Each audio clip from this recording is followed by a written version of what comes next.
When I go to a local car show, there is no shortage of Chevrolet. But that usually comes in the form of Camaro and Corvettes, which are cars I love. But you don't get to see that many Monte Carlos. So when I saw this beautiful Monte Carlo, I knew we had to have it on the show. So in today's episode, we get to take Ed Harriger's 1983 Monte Carlo for a spin. Let's get after it.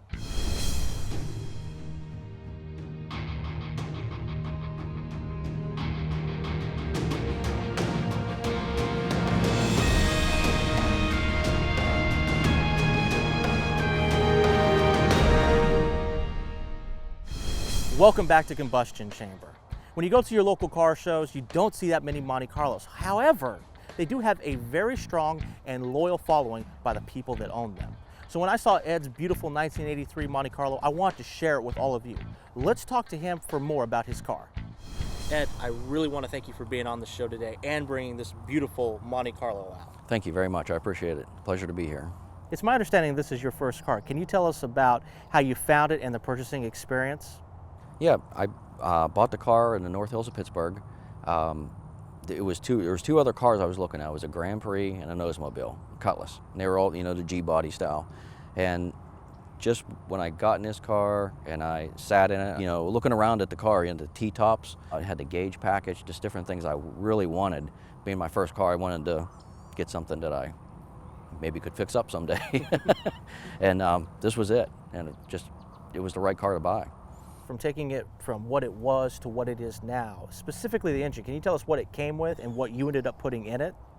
Yeah, it came with the stock 305 Chevrolet motor, and then I ended up putting a 400 small block in it. It has a Iscadarian 280 lift cam. It has the 202 heads, 4-barrel poly carburetor with a Wine stealth manifold. Put the Harlan Sharp roller rockers on it with a stud girdle. Well, that engine is really nice, and I love these cars, but something about those early 80s Monte Carlos, their V8s, quite not as powerful as we would have liked. No, not at all. Nope. Now, about the transmission, you've actually changed that as well. Can you tell us what the car came with and what you ended up putting in it? Yeah, it had the Turbo 350, and I put the 700R transmission in it, just to have the overdrive. When I saw your car at the show, the interior was super clean. Has it always been that way, or did you have to reupholster it in any way? It came with the 60/40 split bench seats originally, and then I always wanted the bucket seats with the center console. Now, a lot of people have personal stories connected to their car. It's my understanding you actually used this car for your wedding. Can you tell us about that? When a car becomes part of the family, it's just it's an amazing story. My wife and I had the car in our wedding. My daughter grew up in the car. She's, just going to car cruises with us for, for almost 30 years now. Now, I noticed that you have the Tasmanian Devil painted on your gauge cluster. Can you tell me a little bit about that? Yeah, I asked a guy who did the Tasmanian Devil on the trunk lid if he could do one on the dash for me. It was quite a bit of a challenge because it's so small. The whiskers on the Tasmanian Devil, actually he used a single hair on a brush. We go to car shows and there's a ton of Mustangs and Camaros, and that's fine, but you don't see a lot of Monte Carlo, especially from the early 80s.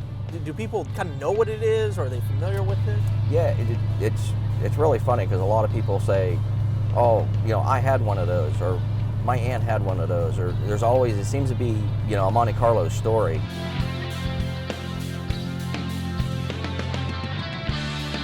Yeah. This is so fun. Let's just hope the police don't show up. I think we're speeding. Yeah, I think so. I think we're good today. Yeah. No, sir. He made me do it. He made me do it.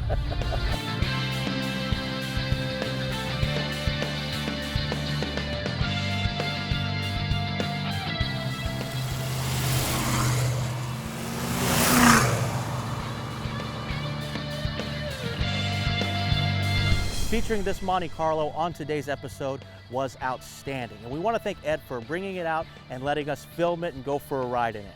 What do you think about this Monte Carlo? Do you own one? Are you a fan of them? Let us know in the comments section below. And if you like what you see, give it a thumbs up, tell your friends, and for more Combustion Chamber, hit that subscribe button. Want to see behind the scenes on Combustion Chamber and know when new content is coming out? Check us out on Instagram, Facebook, and Twitter. The links are below.